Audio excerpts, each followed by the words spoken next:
Les besoins nutritionnels sont variables d'abord parce qu'ils sont différents les uns par rapport aux autres. On n'est pas identiques. Un nutritionniste d'il y a quelques années avait écrit un livre qui s'appelait Les mangeurs inégaux. En fait, on est tous différents pour des raisons qui sont génétiques. Donc commençons d'abord par ne pas comparer notre assiette à celle du voisin, ne pas regarder dans l'assiette du voisin. Parce que ce qu'il mange n'est pas forcément ce qui est adapté à nos propres quantités. Donc la première variation, c'est d'abord une variation de quantité. Celle-ci, elle dépend de facteurs génétiques, elle dépend aussi de facteurs corporels, si on est grand, si on est petit. Et quand on est un peu plus lourd, eh bien, on a des besoins un peu plus importants, ce qui va entraîner peut-être une prise alimentaire excessive. Et puis ensuite, elle dépend beaucoup de notre activité physique.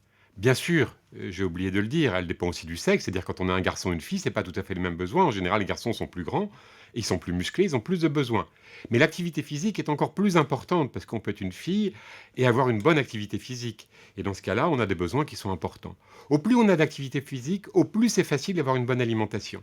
Et quand on a plus d'activité physique, il faut manger plus. Mais il faut surtout veiller à avoir une activité physique suffisante pour nous permettre de manger suffisamment.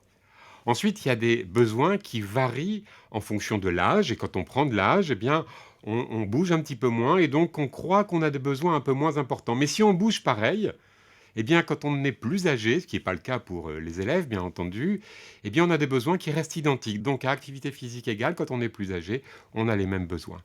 Alors, voilà un petit peu tous ces facteurs de variation qui sont importants sur le plan quantitatif. Maintenant, sur le plan qualitatif, c'est-à-dire qu'est-ce que je mets dans mon assiette? Eh bien, c'est à peu près pareil pour tout le monde.